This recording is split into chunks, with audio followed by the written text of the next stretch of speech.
Talk to me about these 10 abuses of power. It's remarkable to me that we've gotten to the point in our country where the partisan divide is so severe that when, for example, the FISA court, when the FBI lied to the FISA court about Carter Page, they withheld information about the Steele dossier, about Steele himself, they withheld exculpatory evidence, that is not a headline story.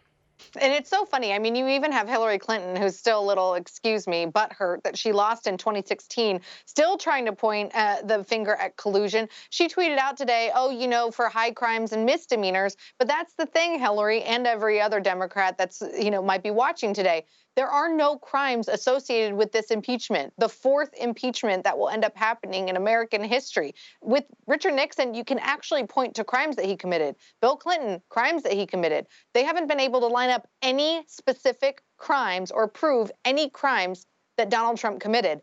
And you even have this FISA judge, too. I mean, it's amazing to me when you read their comments on the report and the warrant that they had previously issued on Carter Page. The FISA court judge said that this actually led her to question all of the other FBI cases where they've come to the FISA court for warrants. That's very damning for the FBI. Oh, it is. It is. We just talked about this, too, in the previous segment. It's so damaging. And yet the mainstream media and the Democrats don't care about that. So I want to go down this list. The first abuse of power was the FBI lying to the FISA court. The second abuse of power was likewise inflicted by the FBI on the Trump campaign. They conducted what's called a defensive briefing. It's the FBI or the intelligence community essentially warning a candidate for political office about national security threats, especially as they pertain to the individual's campaign. So the FBI briefed the Trump campaign at the time about Russian threats, but they only briefed him, by the way, about vague threats of Russia being out there and Russia not being a friend. They didn't say anything about his campaign specifically, even though they were investigating that.